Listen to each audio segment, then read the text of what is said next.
shawarma. This one po. Para sa wrapper ng shawarma. Ayun. Looks like. Kaso yung formation po na yan is contaminated already. So may guess talaga tayo na hinawakan yan. Ay. So kaya nagkaroon ng discoloration. Hmm.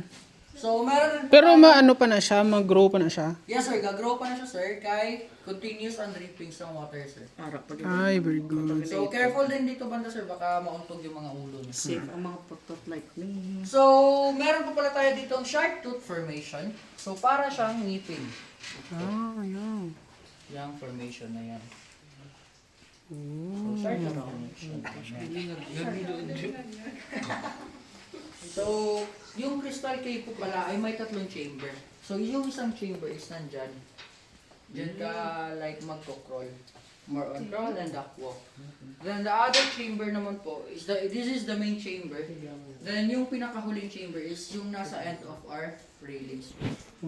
So dito po pala banda, tinatawag namin tong coral reef site. Kasi mostly kagaya ng formation na to is parang coral reefs. Coral sa dagat. Nag-change na siya. So familiar po ba kayo sa mga rock songs or rock music? Oo. Yung mga rock, may rock and roll side. Mm. So yun po yun sir. May Ay, rock and roll oo. side. Rock and roll to the world. Okay. So, para sa mata natin mga sir, mas maganda tignan talaga itong nasa ibabaw. Or kagaya ng formation na to. Pero pag nagbabanggit tayo ng value, mas may value tong formation na to kahit hindi siya magandang tignan. Kasi this one is, it is what we call crystal deposit. So, ginagawa tong chandeliers, necklace, then bracelet also. So, forward po para makita nyo lahat. Sige, dyan na lang po. So ito. Ay, oo, maraon. Ay, Ito, amazing siya. it's like ano? Crystals. Gano'n siya. Abi mo do ka law, ay lang siya, pero kung sugaan mo, dala siya galit. Oh, may ano siya gali. So, pure crystal deposit lang. Tawag ito. Or more on, para siyang quartz na rin po. Do ano na ganing salt la? Yeah, parang salt sir. Pero pure crystal po yan. Then, Himalayan. Himalayan salt. after nag-meet yung stalactite at stalagmite natin sir, nagiging column yan.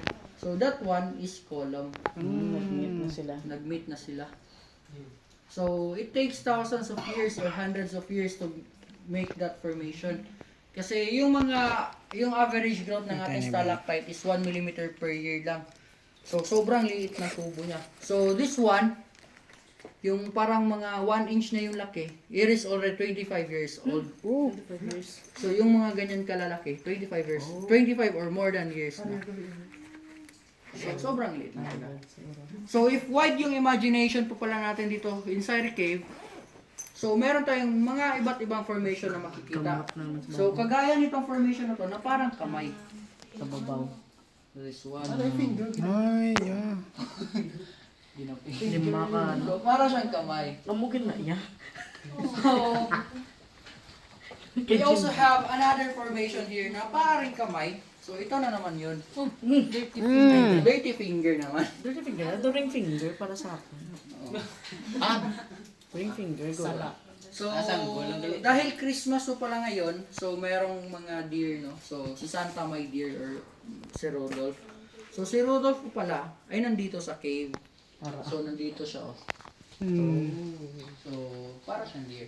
So, after thousands of years or hundred thousands of years po, the column will eventually become a pillar. So, this one is a pillar na. So, yan, sobrang laki yan. Is a column. It is what we call pillar na po. So, sobrang laki na formation na.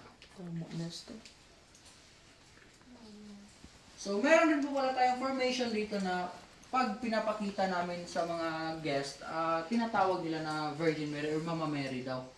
So, ito naman yung formation na. Oh. Ay, oo. Fatima.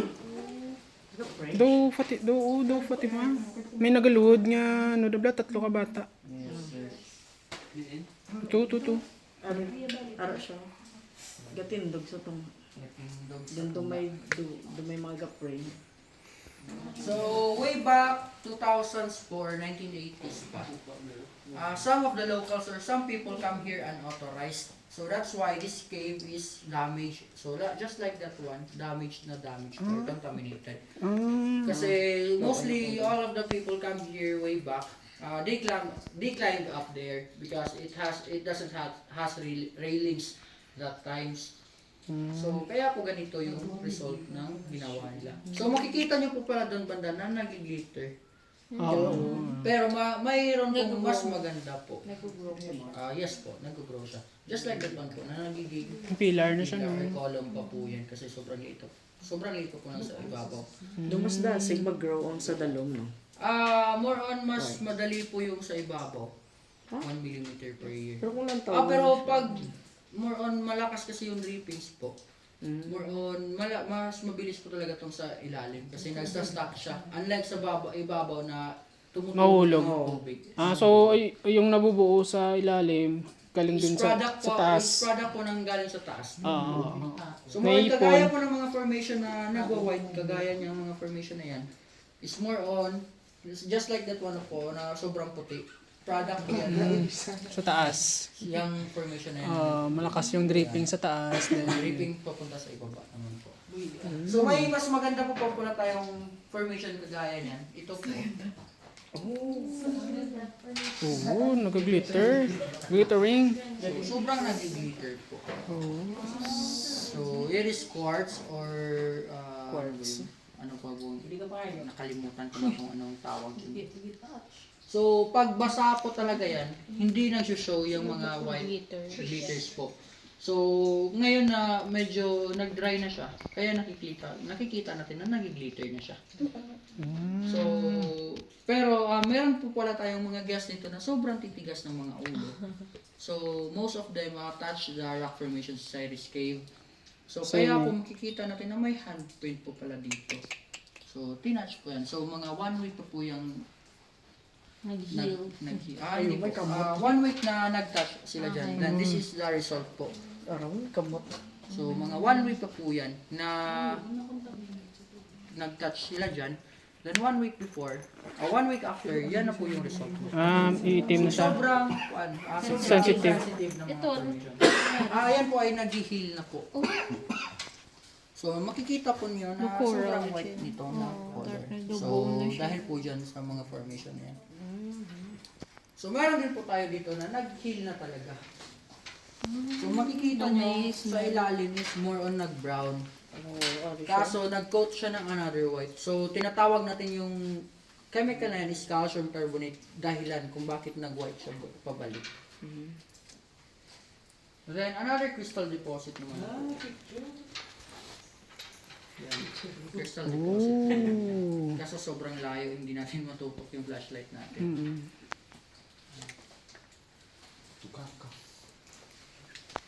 Let's go.